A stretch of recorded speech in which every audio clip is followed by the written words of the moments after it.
Tamula Jao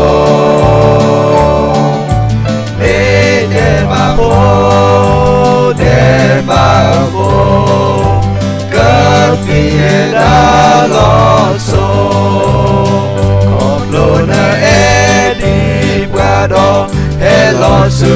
Oko Tutane Skado Friti Bayualo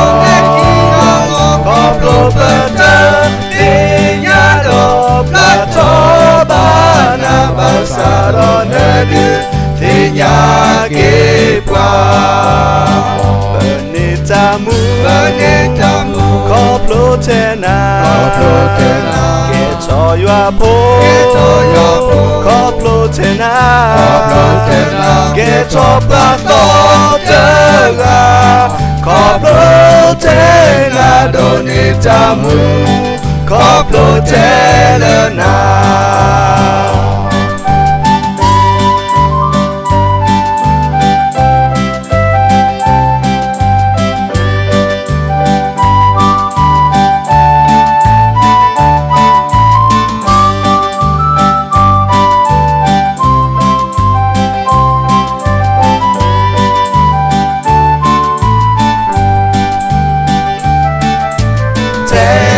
Yesu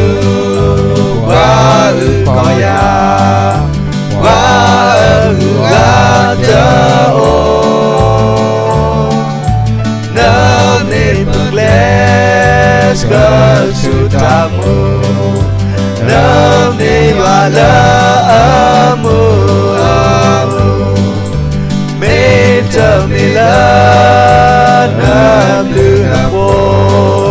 Ya Tamula Jao Me Dema Po Dema Po Kafieda Loso Oblona Edi Guado Hello Su Oko Tutane Skado Friti Bayualo Koplo Peta Tinyado Plato Bana Basaro Nedu Tinyake Pwa Benitamu Koplo Tena Geto Yuapo Koplo Tena Geto Plato Tena Koplo Tena Donitamu Koplo Tena Benitamu Koplo Tena Geto Yuapo Koplo Tena Geto Plato Tena Koplo